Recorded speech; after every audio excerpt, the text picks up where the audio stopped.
Hello there, my name's Neil David and I'm the host of NJPWxAEW, the podcast exclusively dedicated to the wrestling of Europe. If it's wrestling and it happens in Europe and it's good, we talk about it. Whether it's Rev Pro, Progress, WXW, Passion Pro, Pro Wrestling Chaos, Pro Wrestling North, we don't care, we talk about them all. If it's good and it's exciting, I want to share it with you. We're on the Voices of Wrestling Podcasting Network. Check us out on the feed. Check us out on Twitter at NJPWxAEW. And join us for chat about European wrestling and a little bit of chat about cheese. Hopefully see you there.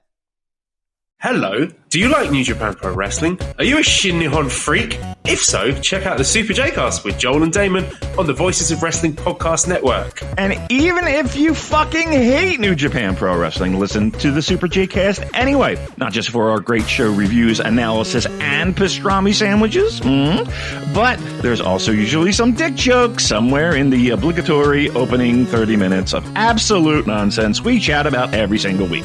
That's the Super J-Cast for all the best talk about New Japan Pro Wrestling, crisps, and pornography. This podcast is a member of the Voices of Wrestling Podcasting Network. Visit voicesofwrestling.com to hear the rest of our great podcasts, as well as show reviews, columns, opinions, and updates across the world of wrestling.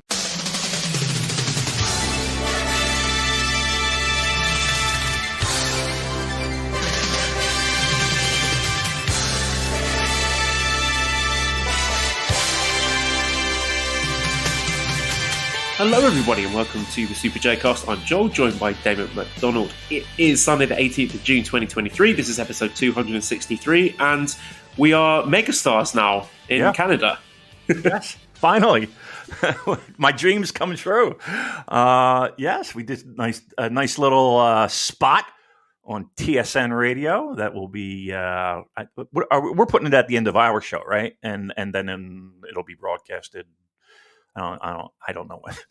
Joel, maybe you know, because all I know is Joel said, "Be here at 10 and click this link and talk about wrestling." Yes, it's Saturday night's main event with our good friend Boris over there, who very kindly invited us onto his show. I had to bite my tongue and withhold all my anti-AEW bile that I was filling out. I'm going to save it for here. You're going to get all that now, but in that radio segment, I was a little bit more diplomatic. Yes. We knew we were at we were on a national audience, and we needed to make sure that we minded our P's and Q's. Number one, and then two, of course, we didn't want to bash anyone too hard, but I mean a little bit. We had our little digs, but I think we did well. So yes, international broadcasting superstars, Damon and Joel. There we go. And also, a happy Father's Day to all the dads out there. Who is the best New Japan dad, Damon? Like in strictly dad terms. If you had to pick one of the guys to be your dad for a day, who are you picking? Boy. Who's my daddy is what you're trying to ask? Is that what we're asking here right now today? I would say, and this is because way back when, Shinsuke Nakamura against Yuji Nagata was kind of like billed as Nagata's last chance. And they did this little video with him and his kids and his wife, and it was lovely. So that seems like a good pick to me. I'm going Yuji Nagata. I have always got the same answer, and it's Goto, who I don't know if you follow him on Instagram, but he's always uploading. There's always such wholesome content with him and his family. And I know I've spoken to wrestlers within the company who say that he is just the most dedicated husband and father. And like, quite honestly, Damon, a guy who I take a lot of inspiration from to try and make myself a better husband and a better dad. So, Hiroki Goto, you are the man. Not just tag team champion, but a dad champion as well. Do you subscribe to his methods of failure in championship matches? I wonder, does he do that for dad stuff as well? Like if I'm trying to think of an equivalent where I can roll out the standing under the waterfall gag to cleanse himself. He's now the Yeah, he has to get a sensei for diaper changing and stuff. He's like, I just can't get it down. What wipe first? Why would I do that? Coming into the custody battle lawsuit in the courtroom with all the Japanese scripture written over his chest. I've done this. There's no way though. Yeah. See, now this is the quality content TSN they want. They want this. I know we didn't get any wanking jokes in the segment there. No, we could not. We could. This is we are on strict, not FCC. We have the FCC here in the States, but I don't know what it is in Canada. But yeah, we would be banned from the radio. Well, we are not going to be talking that much today because there's not really a huge amount to discuss. So there was a show today, a New Japan Road to Strong, which was also billed as the Blue Justice 12. There was a big Yuji Nagata thing going on. I don't know if it was his anniversary or birthday. I don't know what it was. So they just picked the best dad to do it. Yeah. But just a few little tidbits from the recent shows. Keep an eye out, and I've been talking about him for weeks, but Kosei Fujita, we know now he's officially no longer a young lion. He is part of TMDK, and he's being, but I wouldn't say particularly strongly, but he did get a pin over, was it Gedo a couple of weeks ago, and he is getting in more offense in these matches. He looked pretty strong against Wato, who's had a time limit draw with Oiwa today, but that's something to keep an eye on. Fujita, because now that he is no longer a young lion, just look for those little breadcrumbs that showing his ascension up the card. Alex Coughlin, he's got a new entrance where he stands behind a screen and then it shows the silhouette of his enormous muscles, and he's now calling himself the Deadeye Dreadnought. War Dogs just looking really great, both the Dan Maloney and Clark Connors junior tag team and the Gabe Kids, Alex Coughlin pair. They have been some of the highlights of the shows, and I'm really excited about the Independence Day shows coming up to see what they can do in competitive title matches. Shota Umino and Ren Narita were on the same side today, but they were beefing. They were going at each other afterwards because I believe they're facing each other on day one of the Grade 1 Climax, so keep an eye on that. And interesting that Yota Tsuji and Sanada are still beefing a bit, because obviously they had their match at Dominion. They are in the same G1 block, and we know that New Japan like to have these trilogies within a calendar year. I would not be surprised if we see, obviously we're going to see Sanada versus Tsuji 2 in their G1 block, but I wouldn't be shocked if we get it again at some point before the year is up. So keep an eye on that one. And main event was quite fun today. It was like the New Japan dads plus Wato against the best of All Japan. So there was Wato, Kojima, Tanahashi, and Nagata against Yuma Anzai, both at Aoyagi's, Atsuki and Yuma, and Kento Miyahara. So that one was a lot of fun. It enhanced my enjoyment re-listening to Paul, who joined us last week from Emerald Flow Show and gave us some insight on all those All Japan guys. So that was a pretty fun main event. You know, the guys that we wouldn't normally see on a New Japan show. So I would say that's worth checking out just for the variety and seeing some of these top stars of All Japan Pro Wrestling. But that's about it as far as the New Japan shows this week. Nothing that I would say is must watch, but kind of show if you've got on in the background, there's always some satisfying little nuggets you can take away there. I wish there was something that could be done where, I'm not saying that New Japan buys any promotion. I know everyone gets a lump in their throat when anyone even thinks of something like that. But, you know, pro wrestling landscape has changed tremendously. And they are valuable, or could be valuable cogs in the wheel when it comes to spicing up cards and just having instant dream matches at your disposal. Like, there's, look, phrase it however you want, whether it's a working agreement or a partnership or whatever. I really feel like this is something where New Japan can possibly purchase another pro wrestling company in Japan. I would not be surprised if we see that by the end of the year. What do you think of that? That is quite a hot take. I was going to piggyback off that with an interesting question from our Discord. So this is from Gig, who says, do you think that Abima and Noah being owned by the same parent company, Bushiroad, frequently doing business with Abima, and New Japan airing on Abima plus TV Asahi, owning both a little bit of Abima and New Japan, makes them poaching Kaito Kiyomiya a little less likely or have no effect, the proverbial not shitting where you eat? And Andrew jumped in with the point that TV Asahi and Cyber Agent have an extremely close partnership. So if we're looking at reasons why New Japan and Noah are working together so closely, that sort of TV broadcast station political situation could be the root cause of it. I mean, of course, there was the stuff that what's the guy's name? Who's the president, the chairman dude now? Not Harold May.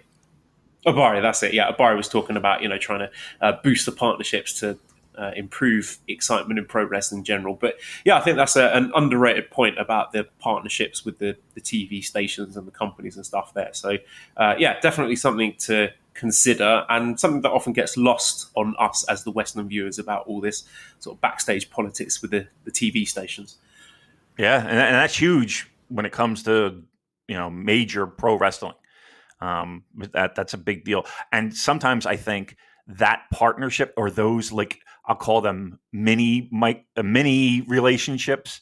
They have their toes in this, and they have their hands in this, and they have, and everybody's kind of in that same pot with at various degrees. I think sometimes that makes it harder to really commit to a full, okay, we're bringing in these guys in. Just because everybody wants that piece of pie. So, okay, so if we do this, what do I get? That's really what it comes down to. So, yeah, I think it's going to be an interesting year. I really do, and I think we will. So we'll see. Let's leave it at that. I don't want to put any pastrami sandwiches out there inadvertently, Joel. So all there is to talk about really this week is Forbidden Door. Now, we've only got half the card. I'm assuming the rest of it we are going to get at some point after Dynamite next week. They're going to ring the bell. You're going to hear theme. It's going to be like the Royal Rumble. Mystery Vortex card. Yeah. But I mean, to be honest, like, we're at the point with Forbidden Door where we have got two extremely strong headline matches. So strong that the rest of the card I don't think really matters.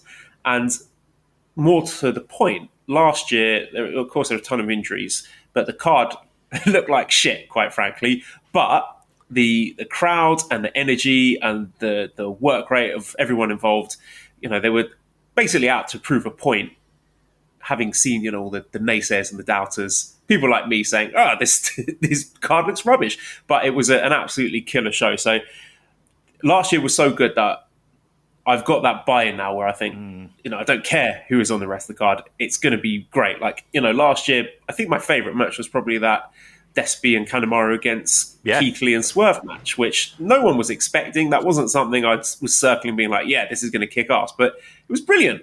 And all the matches were really good. I don't think there were many that I was like, oh, well, this completely shit the bed. So I have faith in both rosters that whatever is on the undercard is going to be a lot of fun.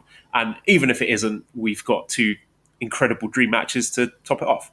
Yeah, I mean, I think the safe bet is we'll see a lot of 6-man tags filling out the card, getting people on the show, shoehorning in as many people to get a paycheck. That's that, and there's nothing wrong with that at all. When you have, a lot of, and dare I say, dream matches. I mean, just think of the top two. Let alone like Tanahashi and MJF. There's look, if I were to tell you, you're going to see Okada, and you're going to see Bryan Danielson, and you're going to see Will Ospreay going against Kenny Omega. I mean, they could have those two matches, and I don't give a shit what else they have on the card. I wouldn't. Why would you? Who would?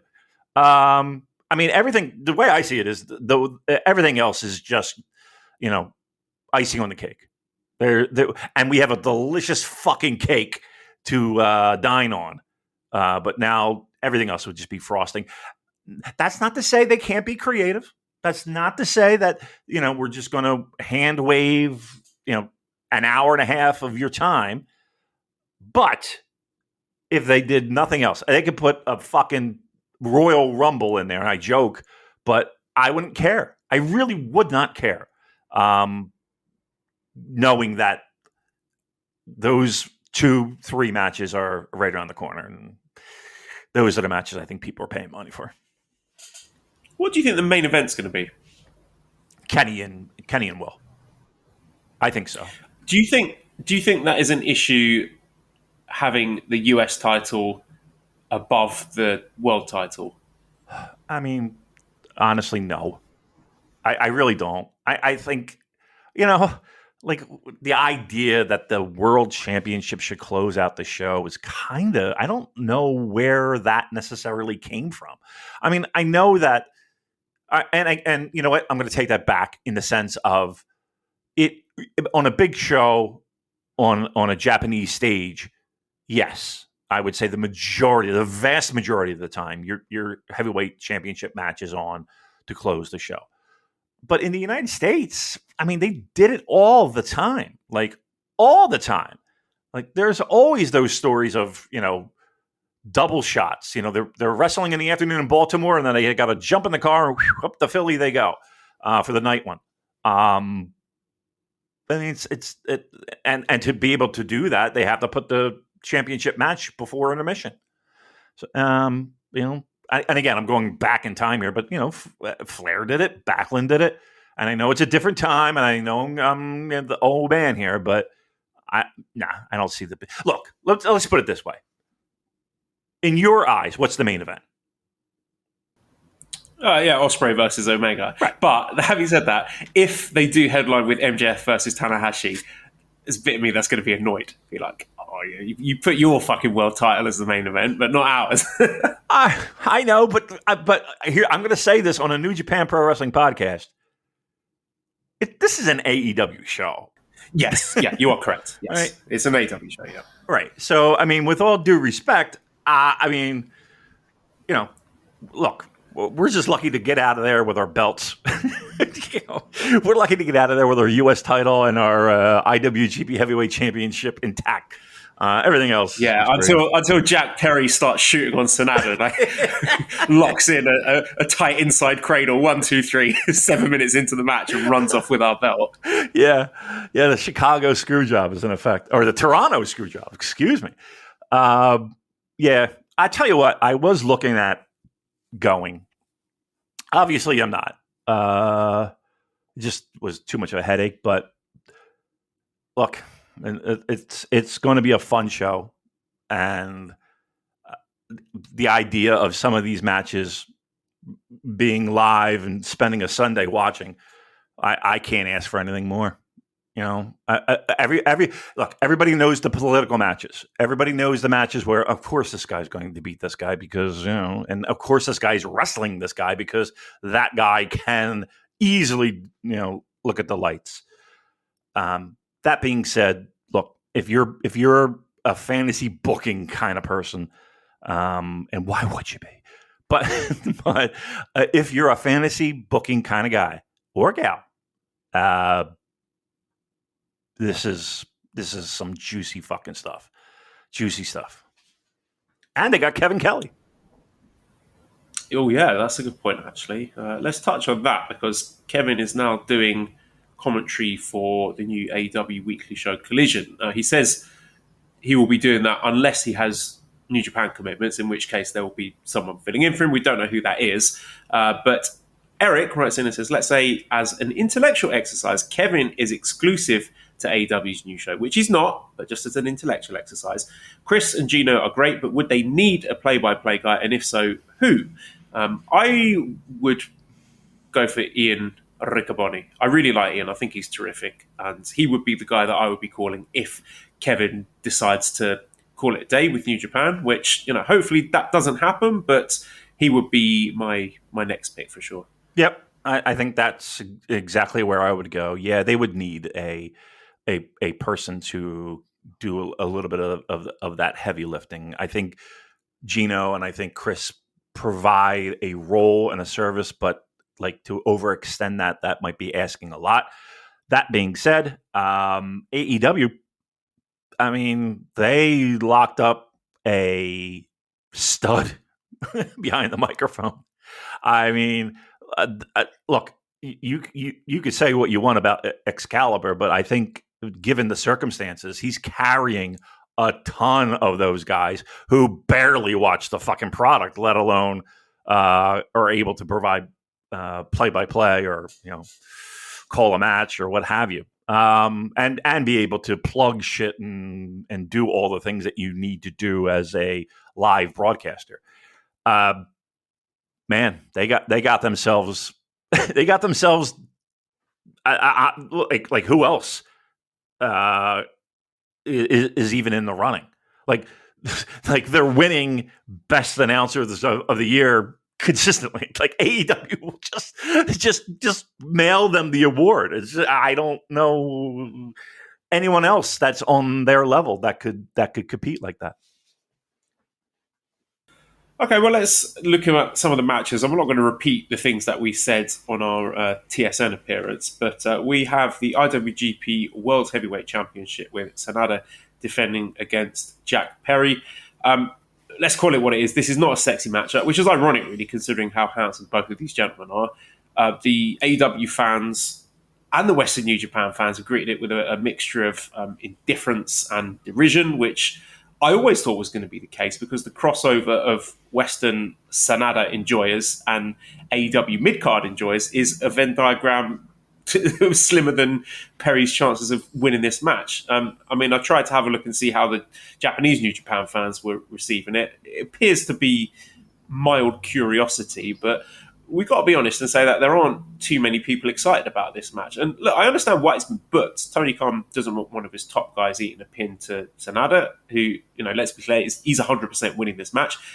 And Perry is not exactly a jobber. He's one of their pillars for whatever that's worth. He was challenging for their world title last month. So I don't think this is some kind of colossal mismatch. It's just not a match that many people were clamoring for. Now, that's not to say it won't be good.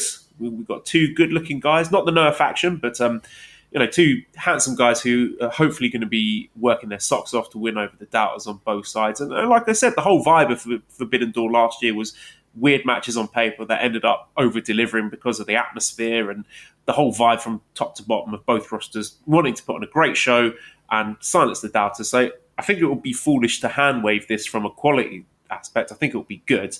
My only real complaint, Damon, is the way that the match was booked in the kayfabe sense, because you'd think or you'd hope that the IWGP World Champion throwing out an open challenge for one of the biggest shows of the year would have generated a bit more buzz among the AEW locker room. Like, it would have been nice to have a battle royal or a qualifying match, or at the very least like a backstage segment with more than one wrestler expressing interest in going after the top prize in New Japan Pro Wrestling. So the way it played out with Perry basically being the only person to react and do so in a fairly unenthusiastic, oh, well, I guess I'll do this then manner, in my opinion, made the title seem like an afterthought, and it feels like an unearned title shot. That's my only gripe with it. Like, the match will be fine. And to be honest, I wasn't even expecting a title defense here. Forbidden Door 2 was never about getting a dream match for Sanada, whatever that might be. Right. Moreover, actually, I think it's smart to put the IWGP World title on Sanada in the first place to give them more flexibility in booking the actual dream matches for Forbidden Door. Like, Okada and Ospreay are the guys earmarked for the dream matches, and I think either of them holding the IWGP World title would have complicated that and compromised that. So Forbidden Door is not about dream title matches. The titles aren't really important here. And actually, I'll go so far as to say they're an active hindrance to getting those dream matches. Mm-hmm. So Sanada actually getting a singles match and a title defense, that's a bonus. I wasn't even sure he was going to be on the show.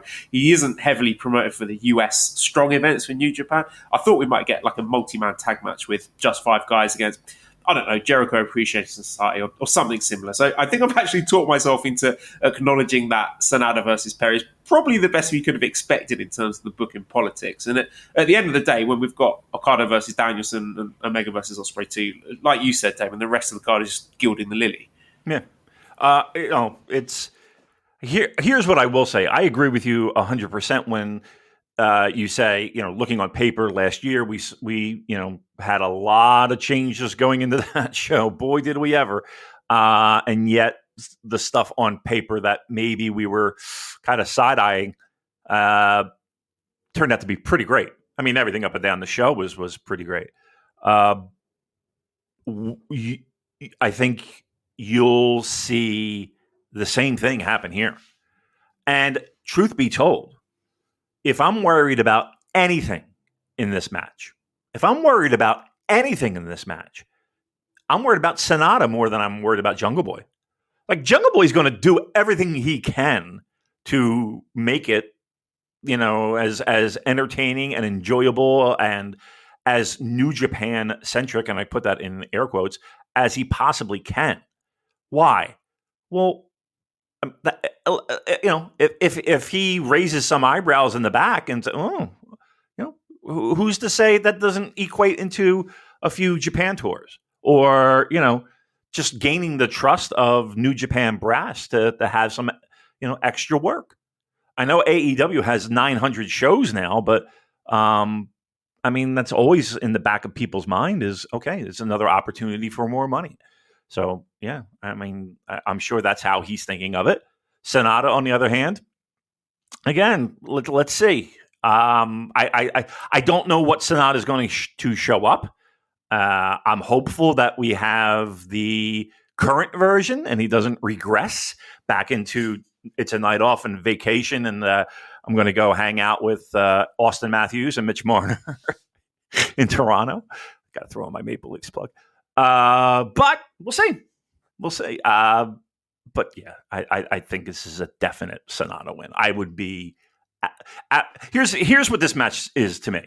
This is a match where Sanada is, trust me, a background player, and they're trying to advance an AEW storyline with Jungle Boy supposedly maybe turning heel. So we'll see.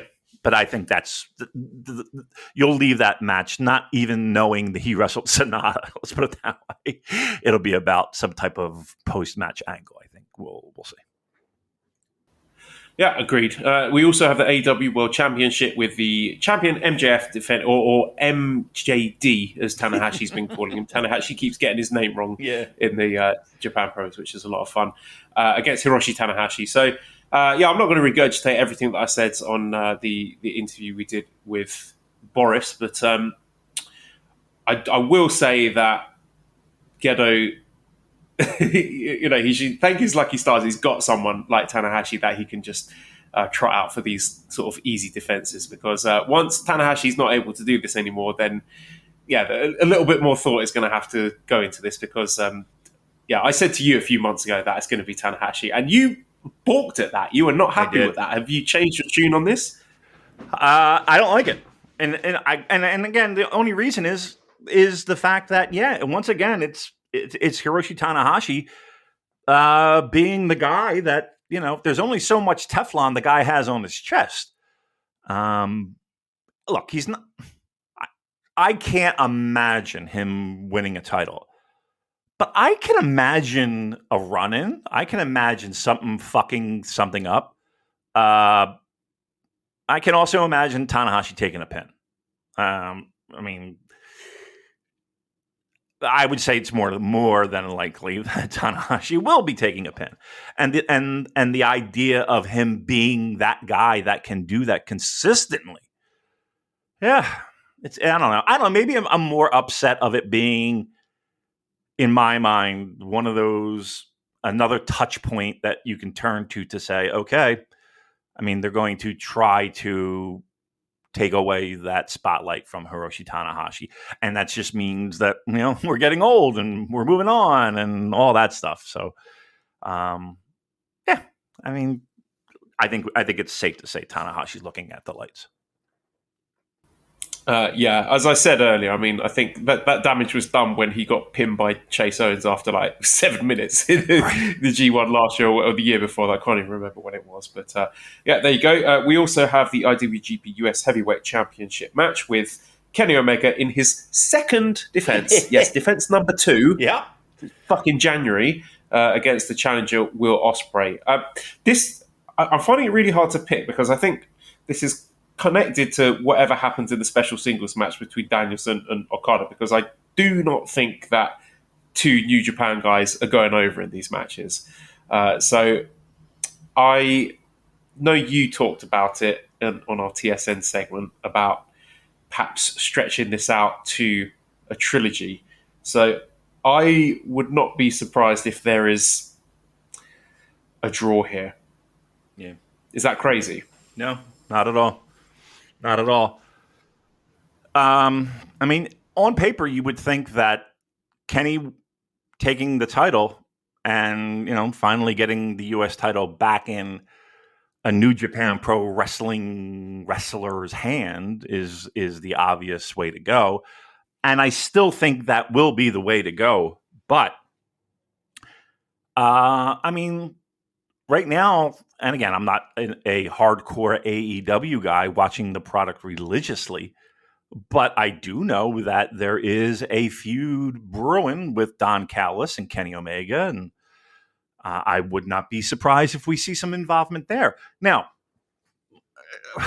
I know that we said this is an AEW show. This is an AEW show, but so far in just about every matches, I'm leaving the door open, the forbidden door open to non-clean finishes.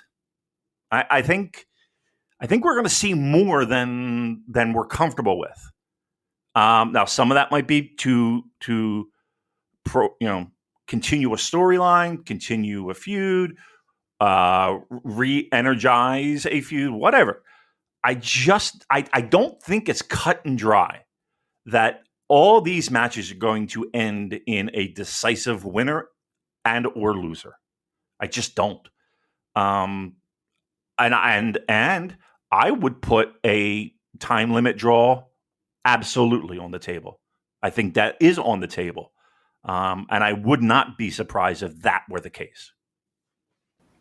Yeah, because the thing is, if it's not Will Ospreay to win the US title from Kenny Omega, then who does? Like, who else could you pick from the New Japan roster who could get a win over Kenny Omega to bring that title home? Like, it's got to be Ospreay at some point. And I think Wembley looming in the horizon is the one reason that makes me think we don't get the Ospreay win here, because I think saving that for Wembley Stadium would be a cool moment. Oh, yeah. So I think that is probably the play. But, I mean, in terms of match quality, it's going to be a match of the year candidate. I have no doubt about that. The first one at Wrestle Kingdom was spectacular.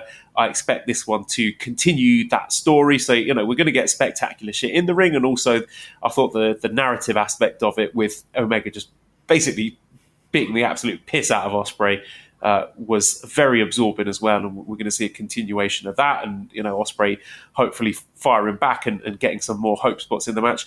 And the story for Will Ospreay is there. Like, if he signs on the dotted line with New Japan, then he could win this either here or at Wembley. He could win the G1, go through Okada on the way. He could win the title at Wrestle Kingdom, but that's a big if, because I really think there's a strong possibility of Ospreay leaving for AEW at some point next year when his contract is up, because Aussie Open have done it, and he's got his boys there. Then I could very easily see that happening. And I think something to keep an eye on, which I think is a New Japan booking failsafe, is Great-O-Khan being in the same block as Will Ospreay, because pretty much unilaterally they have separated the stablemates, the fellow faction members, into different blocks.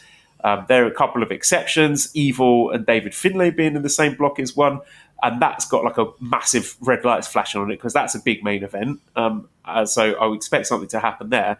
And they could have easily put Great-O-Khan in A block to keep him away from Ospreay, away from Hinari, away from Jeff Cobb, and that would have fit the theme of A block of all these sort of young guns. But they didn't. They put Great-O-Khan in the same block as Will Ospreay. Why have they done that? Maybe I'm putting more thought into it than they have, but part of me thinks Great Khan's getting a win there, and if Ospreay decides to leave, then they are pulling the trigger on that as some kind of United Empire leadership change angle, where Great Khan is like, well, I beat you in the G1 and blah blah blah. They can use that as the sort of the spark point to have something happening there. So those are my big question marks around this match. It's the long-term future of Will Ospreay.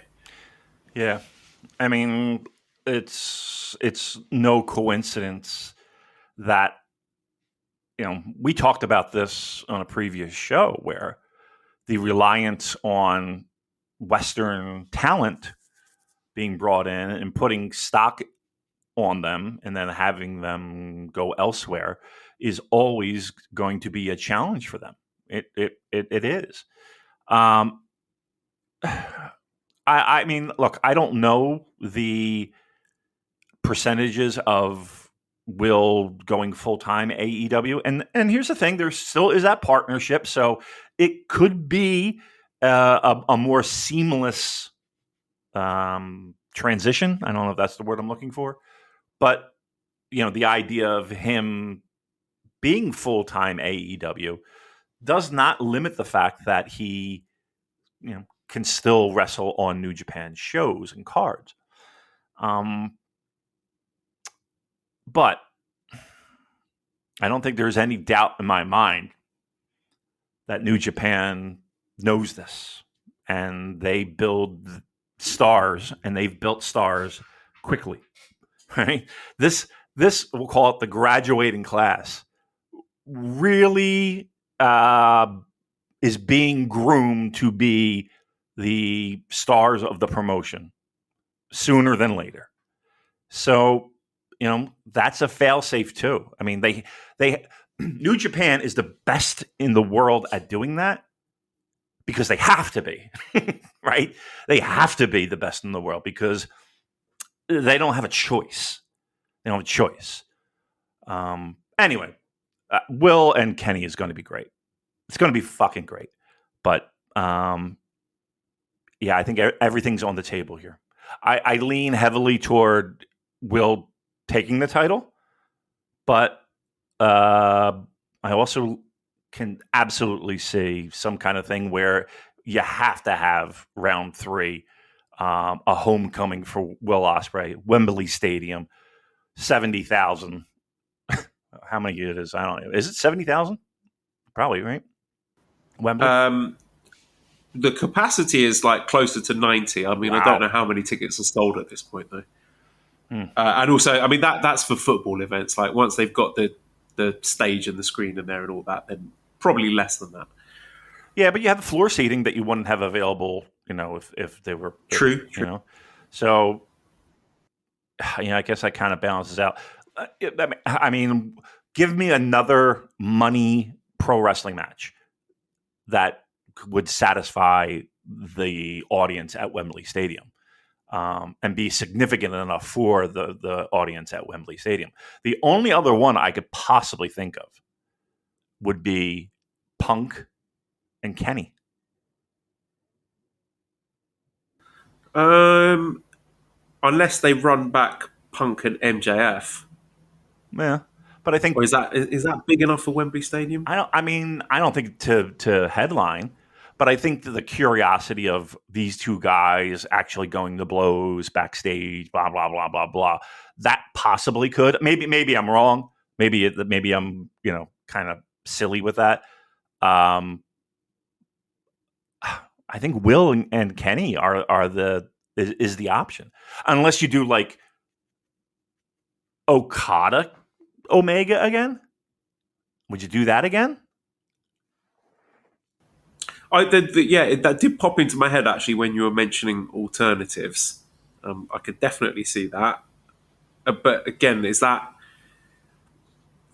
just a special singles match? Like, is this a timeline where Ospreay has already won back the US title, and then at Wembley it's just Okada Omega as a special singles match? Because I mean, yeah, I could see that. That could definitely happen. Right. I mean that's a big building. You know, there's going to be a ton of people. That is a major fucking show. They got to put something special on top. So again, we're fantasy booking, but okay. Where else you want to go here? We've got the special singles match with Bryan Danielson versus Kazuchika Okada, and I think they're missing a trick if they don't have Okada doing some sort of Mr. Miyagi Daniel's son gag in there somewhere. But wait. I'm sorry. Wait. There you go. Yay! Actually, one thing I forgot to mention that I'm really selling New Japan short here when we discussed MJF versus Tanahashi and why Tanahashi cannot lose under any circumstances and why Okada cannot lose under any circumstances. They are 2/3 of the never openweight 6-man championship right, holders. Got to protect that. Yes, my bad. You know what? You're right.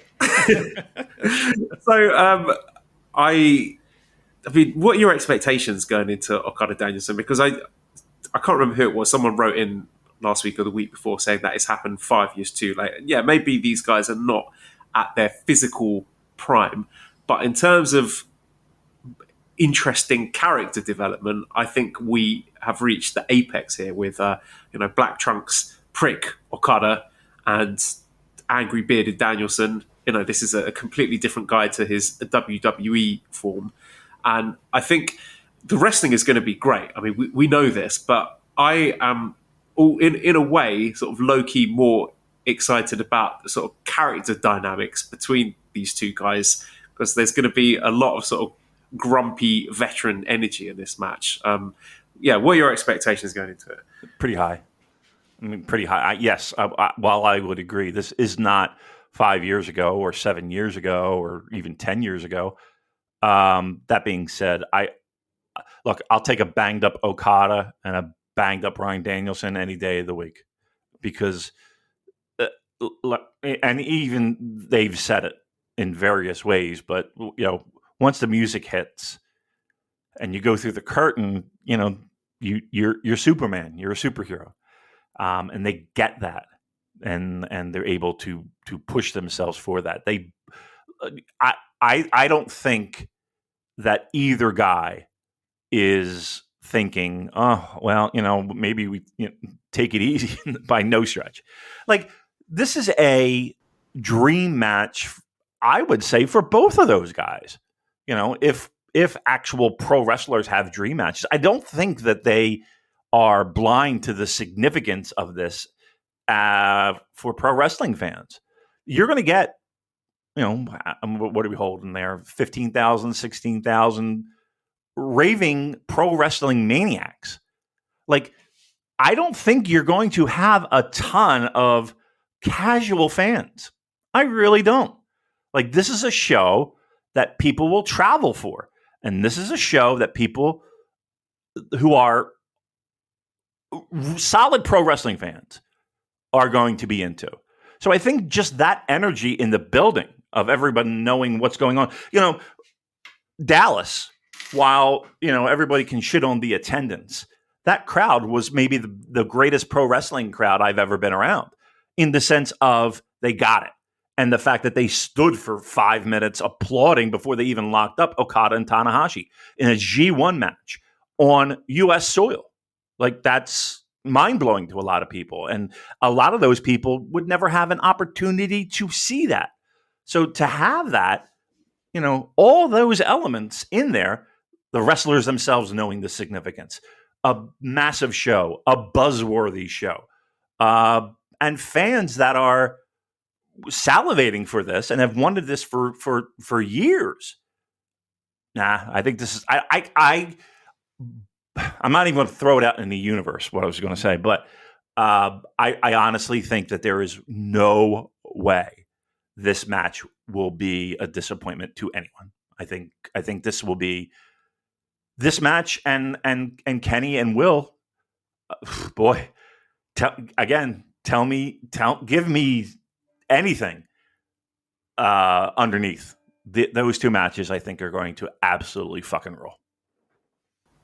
Well, one match that was heavily hinted at on Dynamite but not officially confirmed was Orange Cassidy against Zack Sabre Jr., possibly with both of those titles on the line. Is it I don't know what the AEW one is, the North Atlantic or All Atlantic or International. I don't know what it's called now. Right. And Zack's TV title. But that is one that I would be excited about, just for the character dynamics, if nothing else. Like, you could see Zach doing his gimmick where he gets all angry and shouty, getting increasingly irate at Orange Cassidy's shenanigans. And I think the wrestling would be really good as well. Like, I think we saw Orange Cassidy's style meshing really well with Ospreay's high intensity, high flying style last year. And I'd be interested to see the hands in pocket stuff meshing with Zach's grappling submission based style. So I think that would be a lot of fun. Also raises interesting questions if, we do have these two singles champions having a match together. Is that one that you would like to see? I think for me personally, again, on paper, probably not the matchup I would go with, but every time I say that, I'm pleasantly surprised by what the end result is with one of those big time Orange Cassidy matches. I mean, it's a weird dynamic. Can it work? Sure, it could work. I'm curious to see how they pull it off. They already are. It feels like anyway, like Orange Cassidy is somewhat being prepped for a little New Japan stuff. Feels like it, possibly. I mean, this is his second, I would say, pretty decent spotlight match, right?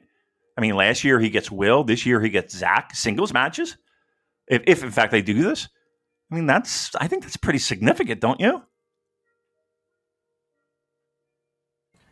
That's not something that popped up in my mind, to be honest. I wasn't thinking future New Japan dates for this guy, no. Although he did work the Strong Show fairly recently. Did he defend against Gabe Kidd, if I'm remembering that correctly? I believe so, yes. I don't know. I just find it amazing that he gets the opportunities, right? Of all the people in that roster, he gets these singles matches. You could very easily plop him in a multi-man tag, right? Very easily. Yet, 2 shows in a row, he gets a singles match against a pretty high-profile New Japan guy. I think it's pretty significant.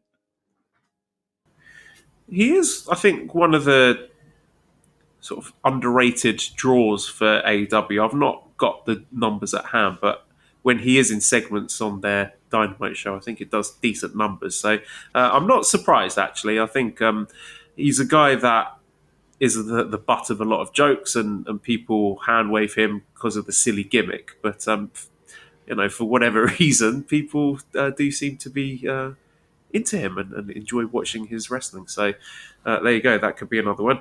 Here's one that is probably less likely. Lewis writes in and says, what match is truly the Forbidden Door? Is Kenta versus CM Punk looking likely for next year's Forbidden Door pay-per-view? Kenta's been very loudly talking about this potential match, saying, give me the bag. He wants the money. But nothing announced so far. Do you think we're going to get Kenta versus Punk this year? And if not, do you think we get CM Punk at all on this show? Great question. You would think he would be, at the very least he would be there, right? I mean, the guy buys a ticket to watch, New Japan in what, Long Beach was it? Was he spotted in the crowd? I think. I mean, why wouldn't you? Why wouldn't you? But then again, why wouldn't you announce it? Right? It's a week from today. This show. It's not. There's really not a lot of time to build. Well, I guess they got 2 shows to build. I mean, technically they could. I doubt we'll see it though. I mean, that would be what, the 5th singles match? That's a lot, right? That's a lot for any promotion, right? To have that many singles matches. So, especially a joint New Japan show. So, I would lean toward probably not. And Multiverse A says, if the matches scheduled go as well as everyone hopes, could Forbidden Door go down as the greatest show in wrestling history. Wow. What show do you currently consider the best to ever occur? I mean, look, there are plenty of shows that would be in that argument. Not even just from a Japanese pro wrestling perspective, but American pro wrestling as well. What was the greatest? I have a lot of nostalgia for like stuff like, I don't know, Wrestle War 90 or Great American Bashes or shit like that. Let's keep it to modern times, 2000s and on.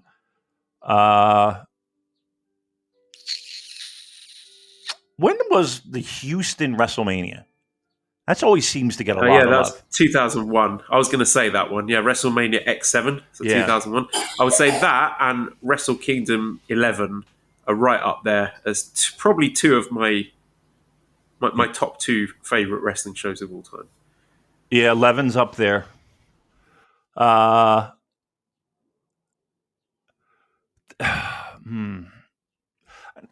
trying to think of like complete shows because obviously there are individual matches that I am completely in love with.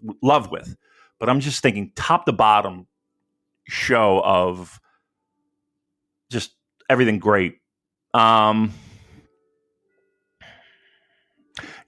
for nothing, there was probably an ECW show thrown in there somewhere that was probably one of the best, right? I don't know top to bottom. Even when I was there for G1, I don't know if top to bottom it was the greatest show I was ever at. Like the finals matches and the semifinal matches were pretty fucking awesome, but the best show top to bottom? I don't know. I would have to ponder that, but I think that's a good start with what we got there.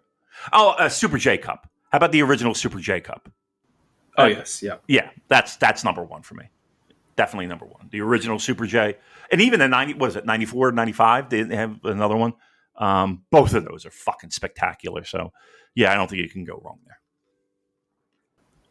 All right, well, that's all the Forbidden Door stuff. Just a little announcement here. A question from Mark who says, can we all thank Sponge Guy for sponsoring the Strong Korakuen shows and getting us Despy versus Moxley Final Death? So the tag match was confirmed for July 4th to be El Desperado teaming with Jun Kasai against Moxley and Homicide. And Mox has challenged Despy to a Final Death match on the July the 5th Strong Korakuen show. So there will be blood, Damon. There will be blood. Look, not for nothing. It's, as I like to say, it's going to make me tune in, right? Whereas before, I probably would hand wave a show like that, right? Maybe catch just the matches I needed to catch.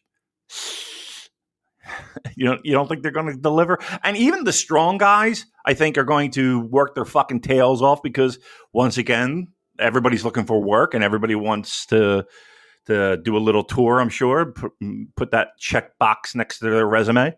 Yeah, I mean, that's going to be – those two matches are going to be silly. They're going to be silly. So, yeah, it looks like I'm watching pro wrestling on July 4th. All right, well, that's all for today. Do stick around for our TSN segment with Boris and the guys from Saturday Night Main Event. Before we finish, I just do want to quickly plug some absolutely disgusting behaviour from our Discord. So this is a user, Barry Aga2, who one of the Discord's resident film snobs, who despises modern superhero films and has bet the Discord that if they give $250 to the Ali Forney Centre for Homeless LGBTQ Youth, he would watch The Flash in a theatre and post a full review. The 500 and 750 tier is that he will watch it again via streaming and live blog it. The 1K tier is he gets the lovely lady that he is dating to go to screening with him, and should the Discord reach 2.5k and or 5k, he will approve a list of Discord ideas for punishment that the Discord will vote on to determine what suffering he must endure for the kid. So we're currently at $388. All right. Now, regardless of whether or not you want to put Barry Aga through absolute torture, which he deserves because He's an absolute miscreant. But I mean, even if you're not a part of the Discords and you have no interest in punishing this poor guy, just donating anyway. I mean, it's a great cause to give to. If you just go to www.aliforneycenter.org/donate, just give some money, send us a screenshot, and we'll just throw it on the pile and subject this guy to some more the flash-based torture. But yeah, a great cause, even if you're not part of the Discord. So please do give generously, because they have very, very worthwhile cause there. So just wanted to plug that before we get out of here. So redcircle.com/shows/super-j-cast. So after you've given your donation to the Ali Forney Centre, you can give a donation to us as well. You Discord link if you want to get. Yeah, you've got the card out already. Just keep it out there. Why not?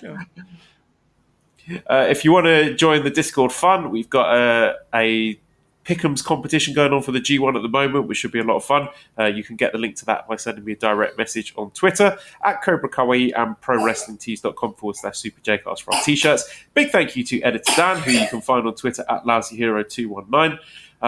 Also, donate some money so I can get some cough medicine for Esther. She's had this cough for like 3 months now. A couple weeks. Yeah, you might want to check for emphysema. I don't know. All right. Thank God she's moving away from that smog. She could finally breathe those young lungs of hers. That's right. Oh, that's why we've got to get out of this place, Damon. Jesus Christ. Subscribe to the Voices of Wrestling Podcast Network for other great shows. There may be a little collaboration in the pipelines later next week, so we'll keep you posted on that. Give us a 5-star review on iTunes. Don't follow us on the Twitter at the Super J-Cast. Damon doesn't want it. He doesn't want any kind of interaction with anyone else. Thank you everyone for listening, and goodbye. And we're back here on TSN Radio and the iHeartRadio Network, and we are chatting Forbidden Door. We are 1 week away from New Japan Pro Wrestling AEW here in Toronto as they collide. And for this segment, I thought it would be appropriate to bring in some experts to chat about the importance of New Japan Pro Wrestling here in North America.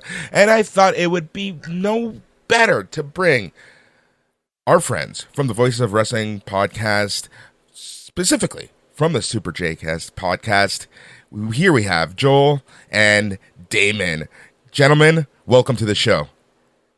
our pleasure. It's just, being beamed all over Canada brings joy to my heart. So being a massive Maple Leafs fan, I'm very familiar with the TSN crew. So this is a pleasure. Thank you very much for having us on your show. I think experts is probably quite a generous way of referring to us, but we're happy to be here all the same. Excellent. And obviously from the SNME Network, I have my tag team partner, Matt Ederer, here. Thank you very much for having me, Boris. Always a pleasure to be on the mothership, the main show, Sunday night's main event. Excellent. So we are, like I mentioned, we are 1 week away from the Forbidden Door pay-per-view, and this is AEW, New Japan Pro Wrestling. And one of the biggest complaints that I heard from last year was, New Japan Pro Wrestling, why do I care? Who are they? So, Joel, Damon, I was wondering, what does this matter from a New Japan Pro Wrestling perspective? Damon, why should I care? Well, for us, or speaking for me, I've been watching this particular product, since the 80s. So back in the day, you would get videotapes and you would trade those VHS videotapes to people all over the world. And New Japan is right now the largest pro wrestling promotion in Japan. Back in the day, it was your All Japans and your New Japans, two different separate groups. But from a pro wrestling perspective, I mean, I just personally find it to be the best pro wrestling in the world. And it's worth traveling 12 miles. I wish it were 12 miles, 12 hours to see. It's the most exciting. It's the most hard hitting. And for me personally, it's the most fun that you can find in pro wrestling. Excellent, Joel. So, just from a New Japan fan perspective, does the crossover with AEW get you more interested in the AEW product? I think in a lot of ways you could trace all this back to Wrestle Kingdom 11 back in 2017, where we had that fantastic match between Kenny Omega and Kazuchika Okada, which brought a lot of eyeballs, not only on New Japan Pro Wrestling, but also on Kenny Omega. And of course, 2 years later, we see the genesis of All Elite Wrestling. So in many ways, that sort of crossover between the very best of the Japan pro wrestling scene and the North American pro wrestling scene is where you've got this magic. And I think that is something that has been missing from New Japan since AEW started in 2019. Obviously, there's been collaboration between the two companies, but this really is a chance to sort of revisit some of that magic from the late 2010s and tap into the excitement where we had the two fan bases united in the buzz for these dream matches. And last year's event was really great. Like, don't get me wrong, that was a fantastic show, but on paper, it didn't have the dream matches that a lot of fans were hoping for. This year, touch wood, a week is a long time in wrestling. We never know what's going to happen, but it looks like we are going to get some of those matches that we were hoping for when the Forbidden Door concept first became a reality.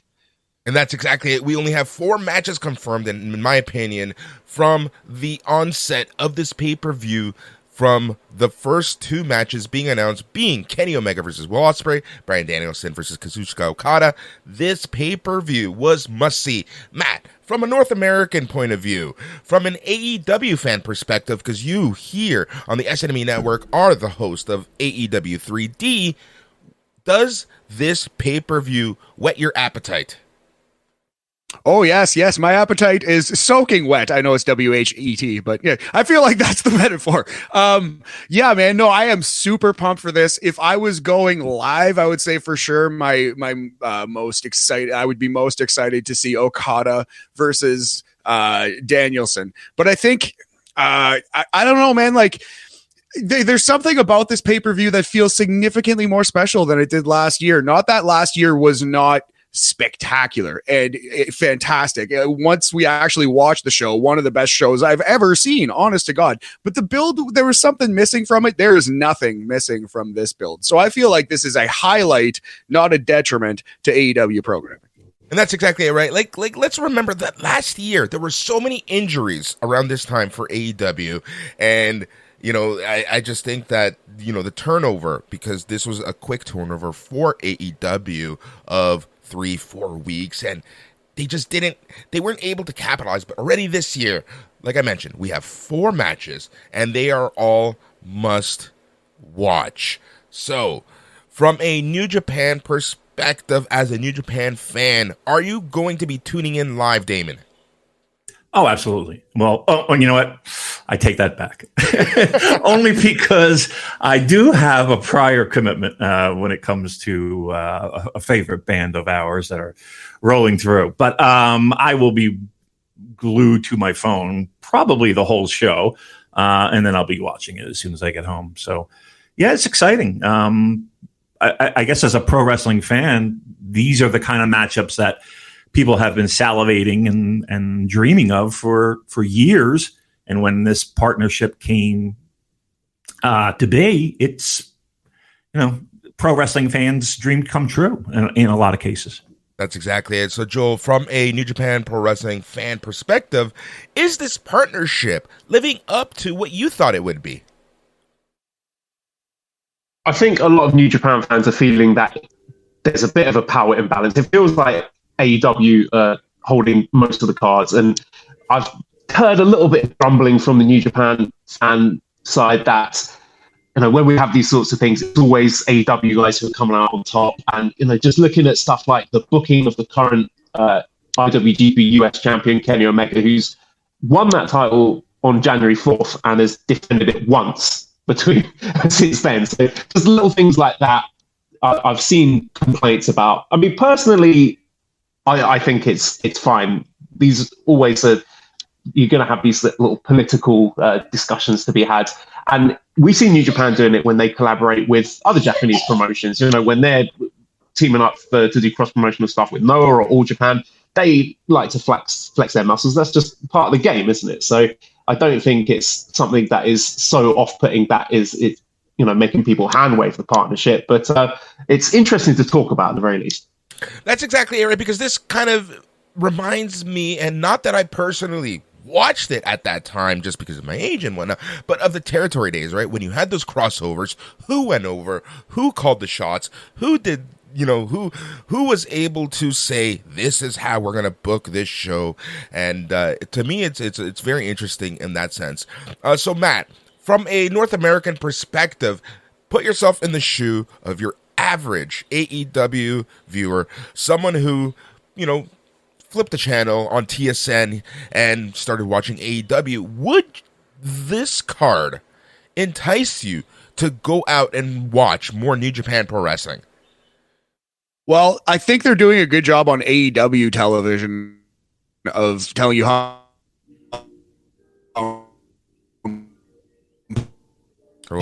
internet important and special it is. Fan wrestler Will Ospreay in all entire AEW roster, right? Matt, God damn. can you? We kind of lost you there. Yeah, I'm sorry. Yeah. You want to re-go? Okay, are we good again? Just go enter again. Okay. When you're ready. Well, the thing is, they're if I'm lagging so far behind, I keep talking and then I get your last message. Okay. Well, the thing is, TSN is doing an excellent job. The AEW program on TSN, they're doing an excellent job of actually educating us, the viewer, about New Japan. For example, the closing segment on the last Dynamite, fabulous segment. Will Ospreay, New Japan Pro Wrestling wrestler, he stood tall. He was the king, and he basically dominated the entire AEW roster, at least Kenny Omega, and stood tall over the AEW pack, right? They're telling us over and over on Dynamite how special and important Okada versus Bryan Danielson will be. We saw Hiroshi Tanahashi and Sonata on the last episode of Dynamite. We're getting Katsuyori Shibata and Minoru Suzuki, at least, on the next upcoming episode of Dynamite. So I think they're doing a great job. Had I known nothing about New Japan, I would still be intrigued as strictly an AEW viewer. And that's exactly it, right? And one of the complaints that I heard from last year, especially from friend of the show, Chris Van Vliet, and we were just talking about this when we recorded his segment, and that's Will Ospreay. Let's remember last year when Will Ospreay showed up on the scene in New Japan Pro Wrestling, he was just there. When Okada showed up, we know that Okada is the king of New Japan Pro Wrestling, but he just kind of showed up there. So what I'm really liking about this year's build is the fact that the New Japan Pro Wrestling guys are standing tall. They are meant to matter. And as a regular fan, it makes me kind of, I'm going to go on that, that internet on the tubes and type in that Will Ospreay character and see what else has he done. So, that to me, that is the key here, right? So I'm really liking this build. I'm really loving the fact that not only are we going to be getting this pay-per-view, but we are getting those quote-unquote dream matches that we have all wanted. So, gentlemen, shall we go through the confirmed matches, and then let's fantasy book about what we could possibly see in 1 week's time here in Toronto, Ontario, Canada, at Forbidden Door. All right, let's do it. All right, so let's start with MJF, the AEW champion, versus Hiroshi Tanahashi. Joel, who do you think is going to go over? Well, I think this one's a bit of a no-brainer. Me and Damon had this conversation on our podcast several months ago, and I mooted the possibility of Tanahashi challenging MJF for this title, because Hiroshi Tanahashi is a uniquely useful commodity in as much as he's still a big star with a lot of name value, and he's one of the faces of the company, and he can still just about put on a very, very good singles match. And he's absolutely Teflon as far as wins and losses goes. This is a man who's taken L's to mid-carders in New Japan, guys like Chase Owens and Hinari in recent years. So MJF can pin him absolutely no problem. Nobody's going to lose sleep over that. And it makes sense for the story of Tanahashi being the guy to defend New Japan's honor in the face of MJF's disrespectful comments, calling them, the shindy promotion. So hopefully Tanahashi gives him a few slaps for that. But, the clock is running down on the number of Forbidden Doors we can wheel out Tanahashi as, like a TV dinner equivalent of an AEW title challenger. Because, he's laid down for Mox. He would have done for CM Punk last year had Punk not been injured. He's going to do it for MJF, 100% certain of that. But, I'm curious who the next guy could be for Forbidden Door 3 for, soft title defense there. Maybe someone like Tomohiro Ishii or Shingo Takagi would probably fit the bill. So I think they absolutely whiffed on booking the correct match here, which obviously should have been MJF versus Great-O-Khan. But MJF versus Hiroshi Tanahashi, I'll take it. I'm sure it's going to be a really fun match. And I'm expecting MJF to get a comfortable win there. I'm loving that answer so much because literally Matt here on on the SNME network, we talk so often of it should have been MJF versus Ishii, and I love the fact that Great-O-Khan's name came up because that's someone who personally, just from a fan's perspective, I think should have gotten this match.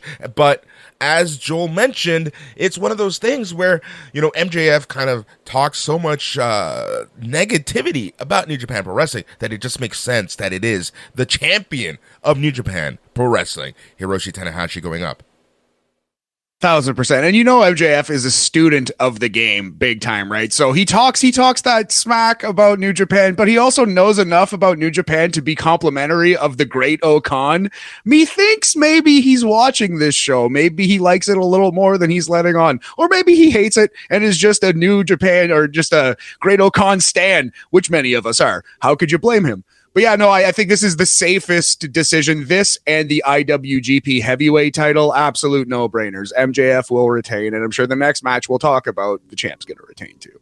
And that's exactly it. We're going to move on to Sonata versus Jungle Boy, with Sonata being the IWGP World Heavyweight Champion. Damon, who do you have on this match? Well, if you're going into this show looking for a title change in this match, I think you might be very disappointed. A guy like Sonata, for years has been the underachiever and the guy that you're not quite 100% sure he's giving 100%. But recently a new coat of paint, a new faction, and a title reign that's quite honestly been pretty entertaining is the norm now, which is refreshing for a character like Sonata. Unfortunately, I think this is one of those matches that the New Japan guy has to go over, and he will go over. I can't imagine Jungle Boy walking out as IWGP Heavyweight Champion, with all due respect. That's exactly it. So, Matt, let's look at this from an AEW perspective. You and I talked about this on the BAM show, Boris and Matt Weekly, here on the SNME network, and we talked about the possibility of this being the catalyst for Jungle Boy finally going heel. Do you foresee that happening? Well, no. The catalyst, no, because I think that AEW stories generally take a long time to play out. I think there's much more meat on this bone. I don't think they're turning Jungle Boy yet. It will be part of the reason why he turns. It'll be part of that snowball effect. I think Luchasaurus winning the TNT title, winning a singles championship before the Jungle Boy, that's also part of this story, right? So sadly, perhaps no. I do think this will be a loss for Jungle Boy and furthering the story, but it won't be the heel turn yet. All right, we're going to move on, and we're going to be talking about a dream match for some. And like I mentioned here on the BAM show here on the SNME network, Bryan Danielson's dream match. And I am so happy for the fact that he does have this match as he goes on to face Kazuchika Okada. Matt, who do you foresee going over on this match? Well, Bryan Danielson, he's almost as Teflon as Hiroshi Tanahashi, as our friend Joel just said. He's almost that Teflon. He takes a lot of losses, perhaps too many losses. So I think for sure Okada wins this match. I think that has to be the way it plays out. But that doesn't change the fact that this is going to be absolutely spectacular. I can't wait to see it, but I'd be pretty shocked if Danielson won. I think Okada for sure wins. Joel, do you agree with that? Do you think that Okada is getting the W on this match? I think so. With the Grade 1 climax just around the corner for New Japan, I don't think New Japan will want one of their top stars taking a loss on a stage like this. So I think looking ahead to the block that Okada's got ahead of him in the G1, where he's got Will Ospreay in that block, that we're going to talk about in a moment, I think we're looking at an Okada win here. But also, I don't think we can rule out the possibility of time limit draws, whether it's this match or the following match. If you want to stretch this out and make a program of it, have rematches somewhere down the line, I wouldn't necessarily rule that one out too. But gun to my head, I would say Okada gets the win here. And that's exactly right, because we are going to move on to part 2 of probably a lot of people's match of the year from January 4th at Wrestle Kingdom. That is Kenny Omega versus Will Ospreay for the IWGP United States Heavyweight Championship. Damon, who is going to get the W here? Well, I would like to see Will take the belt home and finally get some defenses for it. It would be wonderful, especially on maybe some New Japan Pro Wrestling specific shows. I think, though, the biggest picture in this is the idea of two of the best pro wrestlers in the world today meeting once again in a big spotlight show that, quite possibly could build to even bigger things in the UK at Wembley Stadium. So I don't know if there will be a clear-cut winner. I think Ospreay, if we were going to put the Super J-Cast branded gun to my head, that would be Will Ospreay's to take. But I think the big picture is a continuation of this. I don't think it ends here. And I think this program still has legs. It's going to be one of the best matches you'll see if this is the first time you're seeing Will Ospreay, or if this is the first time maybe you're seeing Kenny Omega. This is good stuff. This is the good stuff that you'll see come this Sunday. Yep, that's exactly it. I am so excited. So those are the confirmed matches, and let's move on to sort of not fantasy book, but book what we think is happening. Matt, do you want to take that over and chat about what matches we are most likely to see here on this card? Well, sure. If we're just kind of paying attention to the build here, the AEW Dynamite program, so it really seems like Zack Sabre Jr. and Orange Cassidy for one or both of their respective championships. That is probably going to happen. It seems like Darby Allin, Sting, and Hiromu, they were supposed to team last year. Hiromu got COVID. I could easily see them doing something with the Jericho Appreciation Society and perhaps Minoru Suzuki. They've been linked in the past, and they are wrestling on Dynamite. Eddie Kingston versus Takeshita, though Takeshita isn't a New Japan wrestler. That feels like something that could happen on this show, perhaps each with a partner from New Japan.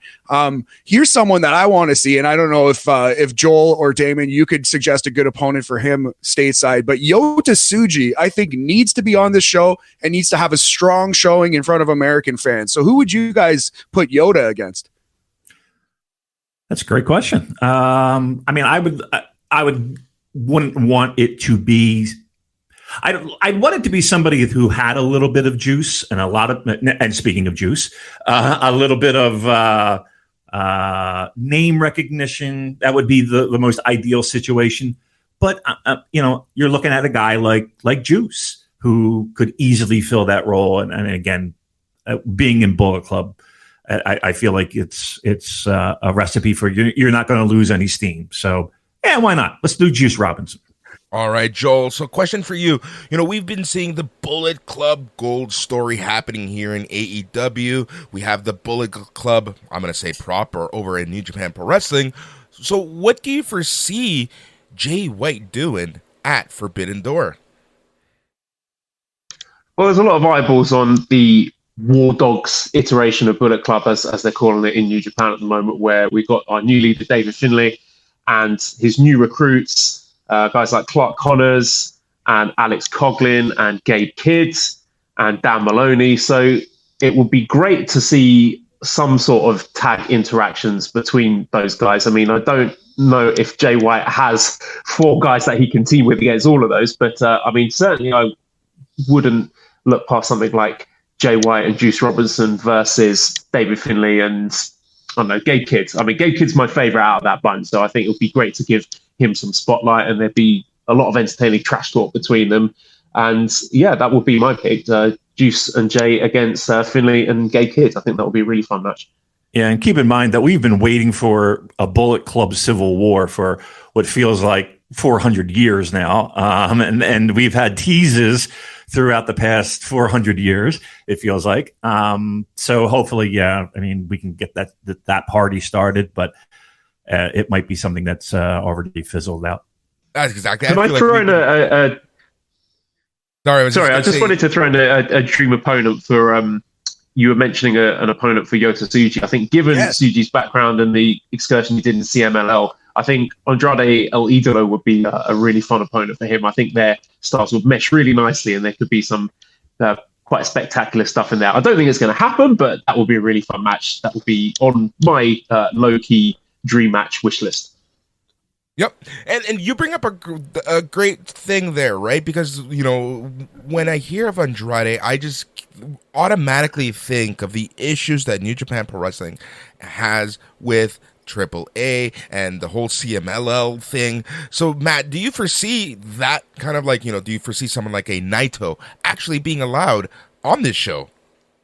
Well, I actually don't know enough about it, but I'll tell you this, I sure hope so. You know, it would be very interesting to see La Sombra reunited with some of his New Japan opponents and friends, you know? So I think that would be fabulous to see Tranquillo together at last again, Boris. But I'm not sure about the legalities of all that. I did think Andrade looked amazing last night on AEW Collision. Quite an impressive performance, and I'm ready to see him on Forbidden Door if that is allowed. Yep. All right. So, Damon, you know, we've thrown a lot of names, we've thrown a lot of matches, but out of everyone that we haven't talked about, who do you want to see square off at Forbidden Door?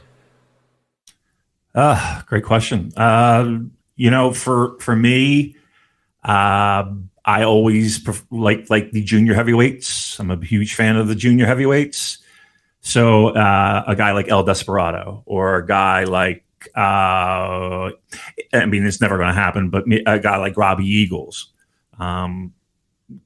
maybe even a Leo Rush, that where it, you know, they can open a show with a banger, right, and set the pace for the evening. I think it'd be great. You know, as long as it's not like a Rocky Romero or you know, Delirious makes an appearance, I think we'll be okay. But I think we'll see a lot of multi-man tags to round out the card, to kind of shoehorn as many people as we can in on this show. But yeah, I'd like to see some heavy junior representation. That's exactly it, and I think that's exactly what we're going to be seeing. We're going to be seeing a lot of tag team matches to kind of round out this card. Matt, let's talk about a Canadian right now, and it's funny because like a lot of people probably don't know the fact that he is Canadian, but let's talk about El Phantasmo for a second. Who do you think El Phantasmo is going to face at Forbidden Door? LP, man. Well, isn't he a Bullet Club exile, right? Like, could he possibly show up as a New Japan representative of Jay White's new group, the Bullet Club Gold? Who knows? I would love to see him on this card. Good Canadian lad, LP. I'm a huge fan of his work. I hope he finds his way on this card. But yeah, if so, it's going to be as a man in a multi-man tag, I think. Yep, that's exactly it. But, you know, we got to show some love to LP here. Joel, same question for you in regards to, out of everyone that we talked about, who do you foresee and what do you want to see in terms of a match? I would love to see, and if we don't do this, why are we even doing Forbidden Door in the first place? House of Torture against House of Black. Writes itself, doesn't it? Loser leaves house match? I love that. I love that. All right, so let's book the house match. If this is a house match, and knowing that House of Black has the rules, blah, blah, blah, Matt, what would you book? And now this is just fantasy booking. We're having fun at this point. What would you book as the special rule, the special gimmick for this match? Well, it's House of Black versus House of Torture. You are allowed to waterboard your opponent. No, that's probably not going to go over well. Evil chair shots are all allowed, but only if they are evil. You must have evil intentions to throw the chair shot. I don't know. That's a great one. I think my dream match, and I got to shout out a friend of the show, Paul Yorkie. He suggested this, and I want it. What about Miro versus Ishii? We still haven't seen it. They were supposed to maybe interact in a fatal four-way match last year that Ishii got taken out of. I want to see Big Miro versus Big Tomohiro. Damon, how does that sound to you? Miro versus Ishii, two beefy guys right in the middle of the ring just for you. No doubt. Yep. I mean, that you could swap both guys and say, okay, give me Shingo and give me Keith Lee. That's the beauty of these shows. The idea of, what would it be like to have X versus Y? And again, with the realization that this is the first time that this might happen, or maybe many years on the indies and nobody's really have seen it in a spotlight match like this. So that's the draw of this show is those type of possibilities. Whether we get it or not, I don't know. I mean, I think we're pretty stacked with singles matches. New Japan usually doesn't give away a ton of singles matches. They usually save them. But this is a big show. So if it's going to happen, why not here? That's exactly it. All right, Joel Damon from the Super J Cast on the Voices of Wrestling Podcast Network. Thank you guys so much for joining us here on TSN Radio and the iHeartRadio Network to chat some Forbidden Door, and hopefully we can continue this partnership very much like AEW and New Japan Pro Wrestling, and I hope to have you guys back here on TSN Radio and the iHeartRadio Network very soon. Appreciate it. Thank you, guys. Thanks for having us. Perfect. And done. All right. An hour has already flown by, and it is time to bid farewell to this week's show. And just remember that if you go to snmeradio.com, you can find all of our shows, including recaps of all the major programs from the world of professional wrestling. You get opinions, you get everything, and then some. If you want to join the family, go to patreon.com/snmeradio, and you can join the family for just $5 each and every single month, and that allows us to keep the lights on, pay for servers, pay for accounts, and everything that you listen here on the show. And just remember that each and every single week we are live here on TSN Radio and the iHeartRadio Talk apps. You've been listening to Sunday Night's Main Event, powered by TotalSportCards.com. And just remember, stay tranquilo.